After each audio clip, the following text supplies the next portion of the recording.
Welcome to SRC learning. मेरा नाम है सुमित बजाज और आज हम लोग सी प्लस प्लस लैंग्वेज की सीरीज में प्लस ऑपरेटर की ओवरलोडिंग के बारे में पढ़ेंगे। जैसे लास्ट वीडियो में हमने यूनरी ऑपरेटर यानी कि प्लस प्लस ऑपरेटर ओवरलोडिंग का क्वेश्चन करके देखा था, आज हम लोग प्लस ऑपरेटर यानी कि बाइनरी प्लस ऑपरेटर की ओवरलोडिंग का एग्जाम्पल बना के देखेंगे। तो चलिए इसका हम एक कोड लिखते हैं, कैसे हम दो नंबर्स को ऐड कर सकते हैं। सबसे पहले हम एक क्लास बनाएंगे। सपोज हमने क्लास बनाई जिसका नाम रखा कॉम्प्लेक्स और इसमें हमने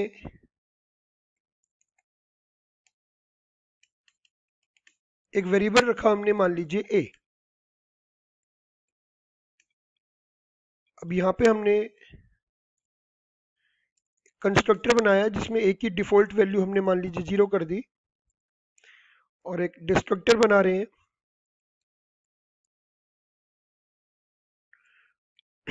और इसको ब्लैंक छोड़ दिया। आप चाहें तो इसमें कोई मैसेज देना चाहें तो वो दे सकते हैं। अब यहाँ पे हमने गेट डेटा नाम का एक फंक्शन बनाया जिसमें एक सिंगल आर्ग्यूमेंट है जो हमारे ए को इनिशियलाइज करेगा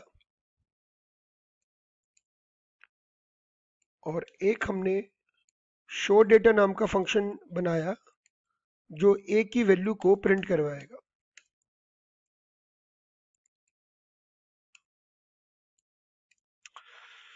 तो हमने एक कॉम्प्लेक्स क्लास बनाई, एक कंस्ट्रक्टर बनाया, डिस्ट्रक्टर बनाया, सिंगल प्राइवेट वेरिएबल लिया ए, उसको इनिशियलाइज करवाया गेट डेटा के थ्रू और फिर हमने शो डेटा बनाया जिसमें ए की वैल्यू को प्रिंट करवाया। ठीक है, तो गेट डेटा ए को वैल्यू देगा, स्टार्टिंग वैल्यू कंस्ट्रक्टर के थ्रू 0 मिल जाएगी जैसे ही हमारा ऑब्जेक्ट डिक्लेयर होगा। उसके बाद जो पहली वैल्यू होगी वो एक्स जो टेम्परेरी वेरिएबल है उसके थ्रू ए को मिलेगी। अब हमने जो बनाना है वो बनाना है हमने प्लस ऑपरेटर की ओवरलोडिंग का फंक्शन। तो चलिए देखते हैं। Return type complex operator plus complex सी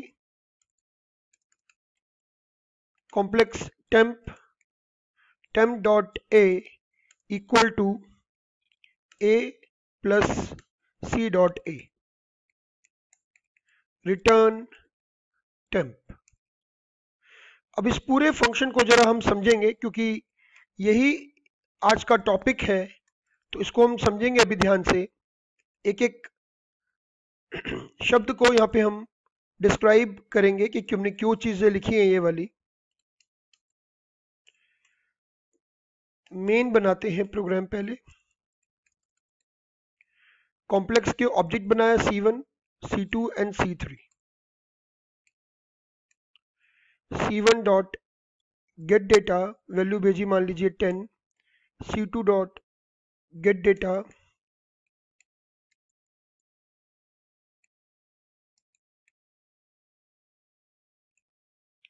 वैल्यू भेजी मान लीजिए 20, C1 dot show data C2 dot show data C3 is equals to C1 dot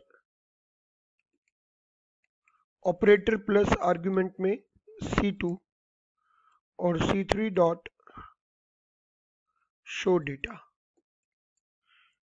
ये हमने पूरा प्रोग्राम बना लिया।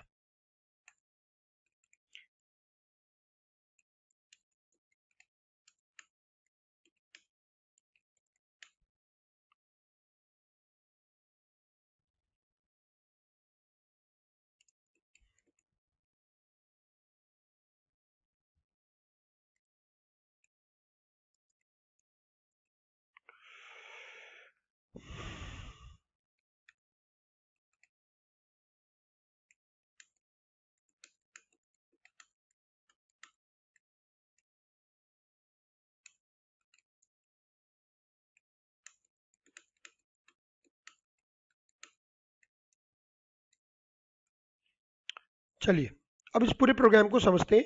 पहले हम इस प्रोग्राम को सेव कर लेते हैं।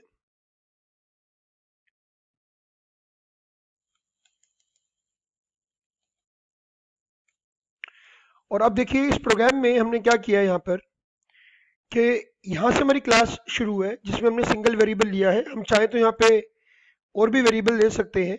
फिर हमने यहाँ पे एक कंस्ट्रक्टर डिस्ट्रक्टर बनाया। गेट डेटा के अंदर हमने x की वैल्यू से a को वैल्यू शुरुआती वैल्यू दी, कंस्ट्रक्टर जो वैल्यू देगा उसके बाद, और शो डाटा के अंदर हमने a की वैल्यू को प्रिंट करवाया है। अब ये वाला जो फंक्शन है हमको ये समझना है कि यहाँ पे हमने एक्चुअली में किया क्या है। देखिए ऑपरेटर तो कीवर्ड है और प्लस सिंबल है जिसको ओवरलोड करना है। जैसे कि आप ऑपरेटर ओवरलोडिंग की सीरीज पढ़ रहे हैं तो आपको ऑलरेडी इंट्रोडक्शन क्लास में बताया गया था कि ये ऑपरेटर्स प्रिमिटिव डेटा वेरिएबल्स के ऊपर काम करते हैं। सेकेंडरी डेटा टाइप जैसे क्लास है उसके ऊपर डायरेक्टली काम नहीं करेंगे, यानी कि ऑब्जेक्ट्स के ऊपर ये डायरेक्टली काम नहीं करेंगे। प्राइमरी डेटा टाइप वैल्यूज के ऊपर ये काम इजीली कर लेंगे। जैसे a प्लस बी करना है आपने तो वो आप कर सकते हैं, लेकिन अगर आपको दो ऑब्जेक्ट्स को ऐड करना है तो उसके लिए आपको प्लस ऑपरेटर को ओवरलोड करना पड़ेगा। और उसका सिंटेक्स आपको बताया था, रिटर्न टाइप क्लास का name, sorry return type operator keyword, symbol जिसको ओवरलोड कर रहे हैं, और ब्रैकेट में आर्ग्यूमेंट्स। अगर आप बाहर बना रहे हैं इसको तो आपको फिर क्लास का नेम भी लगाना पड़ेगा और स्कोप रेजोल्यूशन ऑपरेटर भी लगाना पड़ेगा।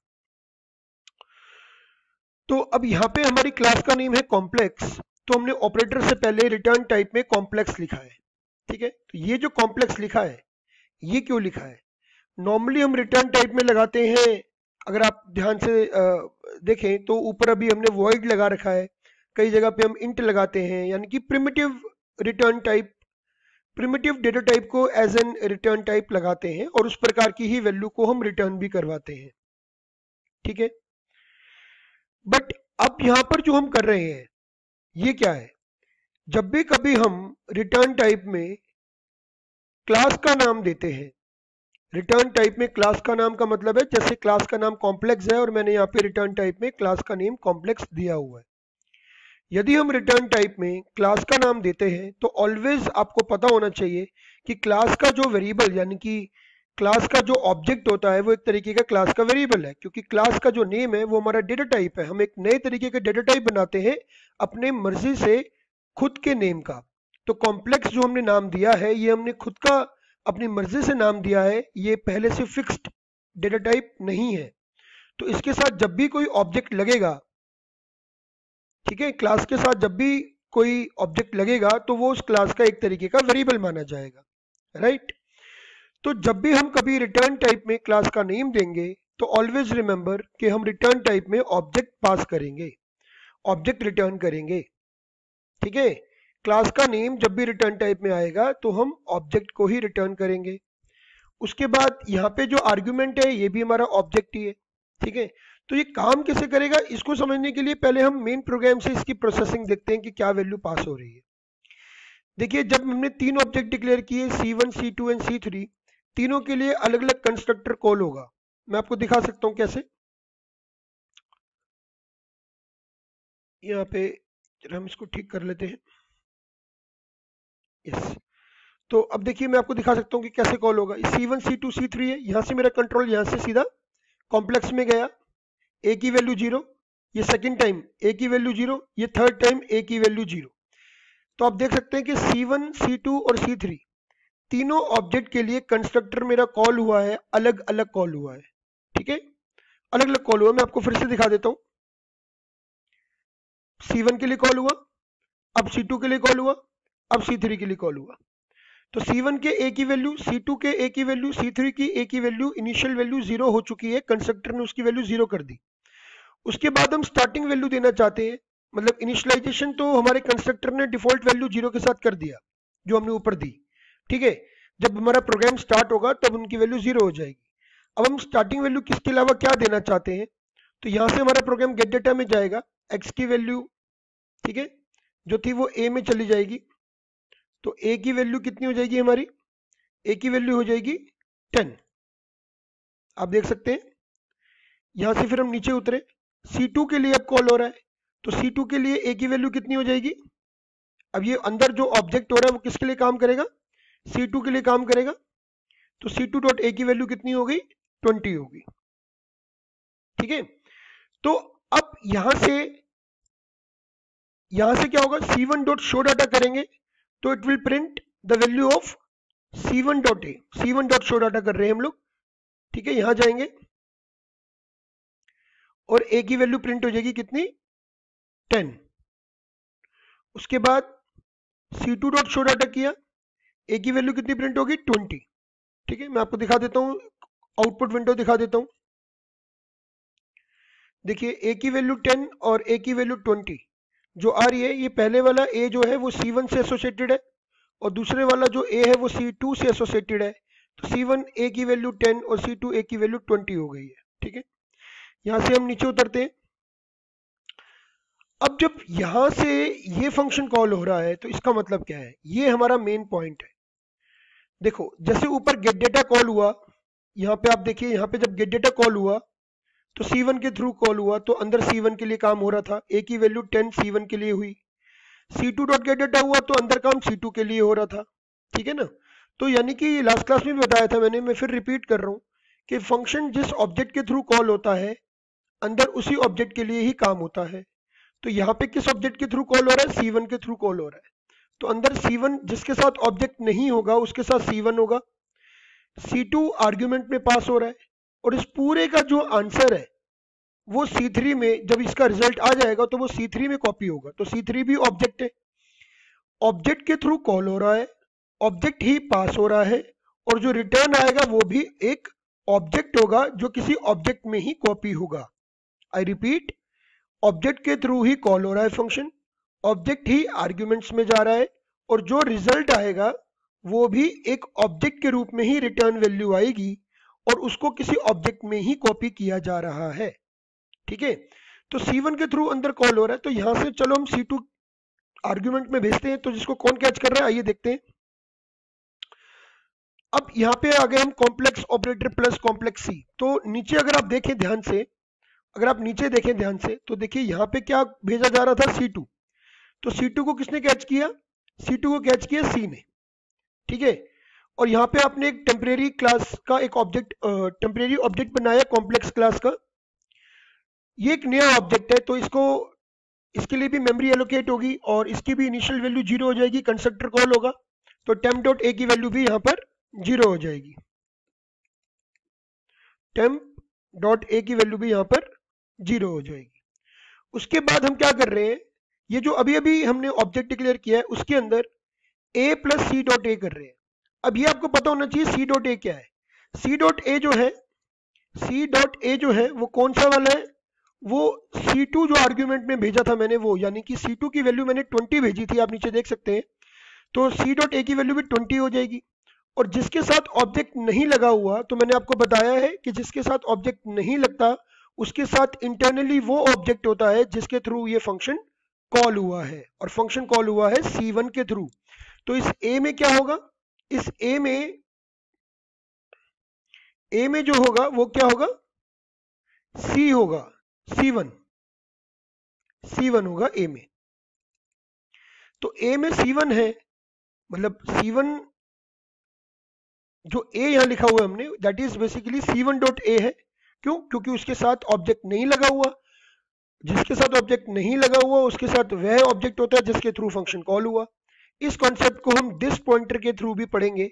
दिस पॉइंटर क्या होता है C++ में, इसको हम आगे देखेंगे। अभी के लिए समझ लीजिए कि ये एक दिस पॉइंटर है जो बेसिकली जिसके थ्रू फंक्शन कॉल हो रहा होता है, अंदर उसी का जो एड्रेस होता है वो दिस पॉइंटर के पास स्टोर हो जाता है। तो मैं यहाँ पे अगर दिस लगा के एक्सेस करूं या डायरेक्ट एक्सेस करूं एक ही बात है। अभी अगर दिस का कॉन्सेप्ट नहीं पता है तो इसको अभी हम रहने देते हैं। नॉर्मल आप समझ लीजिए एक लाइन में कि अगर फंक्शन के अंदर मेंबर वेरिएबल यूज हो रहा है विदाउट ऑब्जेक्ट, तो उसका मतलब है कि उसके साथ ऑब्जेक्ट फिर भी लगा हुआ है और वो ऑब्जेक्ट लगा हुआ है जिसके थ्रू फंक्शन कॉल हुआ है। और नीचे हम देख सकते हैं कि फंक्शन कॉल हुआ है C1 के थ्रू। तो देखिए इसमें अब हमने यहाँ पर क्या देखा कि C1 के थ्रू जब ये कॉल हो रहा है तो C1 ए के साथ जो ऑब्जेक्ट लगा होगा दैट विल बी C1। तो C1 की वैल्यू यहाँ पे हमारी 10 थी, जबकि C2 को कैच किया था C ने। तो 10 प्लस 20 नए वाले ऑब्जेक्ट में आ जाएगा 30। अब temp डॉट ए में क्योंकि 30 आ चुका है, temp डॉट ए में 30 आ चुका है, 10 प्लस 20 यानी कि 30, तो अब रिटर्न कर रहे हैं हम केवल ऑब्जेक्ट का नेम। क्योंकि हमारा रिटर्न टाइप क्लास का नेम है, इसलिए हम ऑब्जेक्ट को ही रिटर्न करेंगे। अगर हम कुछ और इंटीजर वैल्यू या कोई अदर देन ऑब्जेक्ट रिटर्न करेंगे तो ये एरर जनरेट करेगा, क्योंकि रिटर्न टाइप में हमने क्लास का नेम दिया हुआ है। अगर हम कभी रिटर्न टाइप इंट देते हैं तो यहाँ पे रिटर्न 0 करते हैं। अगर कोई हम फ्लोट देते हैं तो यहाँ पे रिटर्निंग वैल्यू फ्लोट होती है। उसी तरीके से अगर हम कभी ऑब्जेक्ट को रिटर्न करना चाहें, क्लास के नेम के साथ हमेशा ऑब्जेक्ट का नेम आएगा। अगर हम कभी ऑब्जेक्ट को रिटर्न करना चाहें तो रिटर्न टाइप में क्लास का नेम ही आएगा। और ऑब्जेक्ट को इसलिए रिटर्न करना चाहते हैं क्योंकि नीचे जो हम इस पूरे को कॉपी करवा रहे हैं वो एक ऑब्जेक्ट C3 में कॉपी करवा रहे हैं। अगर आप नीचे ध्यान दें, ठीक है, यहाँ पे अगर आप इसको थोड़ा सा इस कोडिंग को अगर आप देखें तो यहाँ पे जो भी आंसर आ रहा है वो C3 में कॉपी हो रहा है, इसलिए हमें रिटर्न ऑब्जेक्ट में ही करना पड़ेगा। और C3 में आंसर आने के बाद जब C3 डॉट शो डाटा करेंगे तो हमारे पास दोनों का एडिशन आ जाएगा। अब हमें ये लाइन ना लिखकर हमें लिखनी है C1 प्लस C2। इसको हम लोग कमेंट्स में डाल देते हैं। C3 equal to C1 plus C2 का मतलब होगा कि पहले वाला जो ऑब्जेक्ट है उसके थ्रू प्लस ऑपरेटर कॉल होगा, और जो दूसरे वाला ऑब्जेक्ट है C2 वो एज एन आर्ग्यूमेंट के रूप में काम करेगा। हम ऐसे भी कर सकते थे कि पहले C2 कर देते और फिर C1 कर देते। इससे क्या होता, इससे आर्ग्यूमेंट में C1 जाता जिसको C कैच करता, और ऊपर जो हमने A लिखा हुआ है ओनली उसके साथ C2 होता, क्योंकि अब जो फंक्शन है वो C2 के थ्रू कॉल हो रहा है, यानी कि 20 प्लस 10, तो आंसर तो फिर भी 30 आता। ठीक है, तो ये नॉर्मली लाइन जो हमने ये वाली लाइन लिखी है, ये नॉर्मली लाइन चलेगी नहीं अगर हम प्लस ऑपरेटर को ओवरलोडिंग नहीं करेंगे, अगर हम प्लस नाम का फंक्शन डिफाइन नहीं करेंगे तो। ठीक है, तो चलिए इस प्रोग्राम को रन करके देखते हैं। वैल्यू ऑफ फर्स्ट ऑब्जेक्ट यानी कि हमारा C1 उसकी वैल्यू 10 है। वैल्यू ऑफ सेकंड ऑब्जेक्ट यानी कि हमारा C2 उसकी वैल्यू 20 है। अब जो थर्ड ऑब्जेक्ट है हमारा C3 उसकी वैल्यू आ रही है 30 एडिशन होने के बाद। ठीक है, तो आप देख पा रहे हैं कि दोनों ऑब्जेक्ट का एडिशन हो गया है। अब इसके अंदर मैं हल्का सा स्लाइड चेंज करता हूं। मान लीजिए मैंने यहाँ पे एक वेरिएबल b भी ले लिया और उस b को भी मैंने यहाँ पर इनिशियलाइज करवाया 0 से, और उसको भी मैं यहाँ पर एक वैल्यू दे रहा हूँ, लेट्स से y, और यहाँ पर भी मैंने दे दिया y, और यहाँ पर भी मैंने a के साथ साथ b की वैल्यू भी प्रिंट करवाई।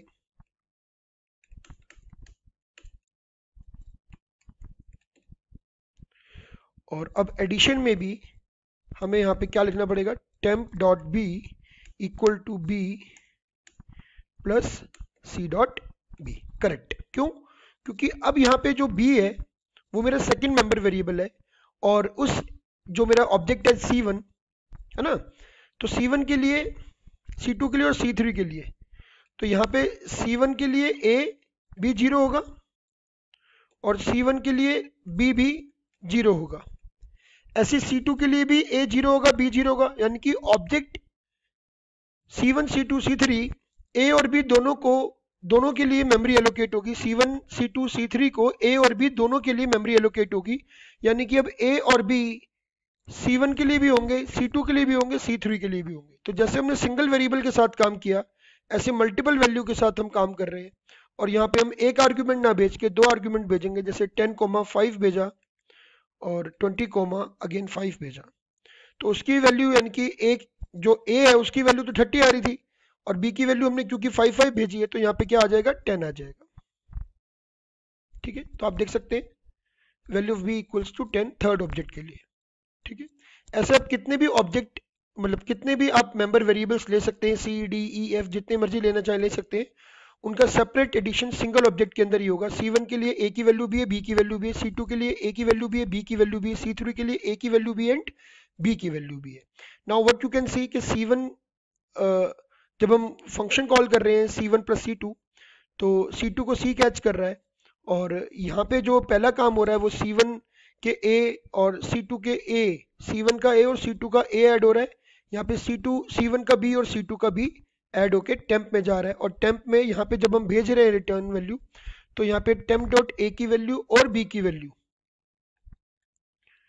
सेट हो जाएगी, जिसको मैं रिटर्न कर रहा हूँ एज एन ऑब्जेक्ट, और उस ऑब्जेक्ट को यहाँ पे कैच किया जा रहा है, जिसका आंसर C3 में कॉपी हो रहा है, जिसका रिजल्ट C3 में कॉपी हो रहा है, और C3 के थ्रू जब हम शो डेटा कॉल करेंगे तो हमारा आंसर आ जाएगा। तो यहाँ पे बेसिकली हम कर क्या रहे हैं, यहाँ पे हम C3 के अंदर एक तरीके से टेम्प कॉपी कर रहे हैं। तो टेम्प भी एक ऑब्जेक्ट है जिसकी A और B की वैल्यू ऊपर 30 और 10 है, तो वो C3 में चली जाएगी, ठीक है ना।